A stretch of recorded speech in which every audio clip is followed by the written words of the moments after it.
నకిలీ విత్తనాలతో మోసపోయామని రైతు కమిషన్ న్యాయం చేయాలని కోరారు మెదక్ జిల్లా రైతులు.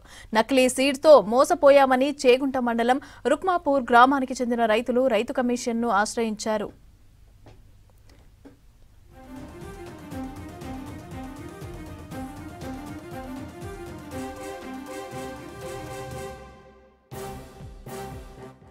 ఓ ప్రైవేట్ సీడ్ కంపెనీ సీడ్స్ ను 100 ఎకరాలకు పైగా వరి సాగు చేశామని అన్నారు రుక్మాపూర్ రైతులు.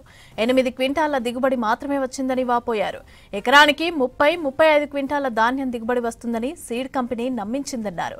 ప్రభుత్వం ఇచ్చే ధర కంటే క్వింటాల్కు అదనంగా 150 రూపాయలు చెల్లిస్తామని హామీ ఇచ్చారన్నారు. కానీ ఇప్పుడు నకిలీ విత్తనాలతో దిగుబడే రాలేదని కమిషన్ చైర్మన్ కోదండరెడ్డి ఎదుట ఆందోళన వ్యక్తం చేశారు. సీడ్ కంపెనీ మోసాన్ని కలెక్టర్, జిల్లా వ్యవసాయ శాఖ అధికారుల దృష్టికి తీసుకెళ్లామన్నారు జిల్లా రైతులు. అయితే అధికారులు విచారణ కమిటీ పేరిట కాలయాపన చేస్తున్నారన్నారు. రైతు కమిషన్ చొరవ తీసుకుని రుక్మాపూర్ రైతు కమిషన్ చైర్మన్ కు విన్నవించారు. ఇక కమిషన్ కంపెనీ సీడ్స్ నష్టంపైన సర్వే జరిపి రైతులకు న్యాయం చేసేందుకు చర్యలు చేపడతామని హామీ ఇచ్చారు చైర్మన్ కోదండరెడ్డి.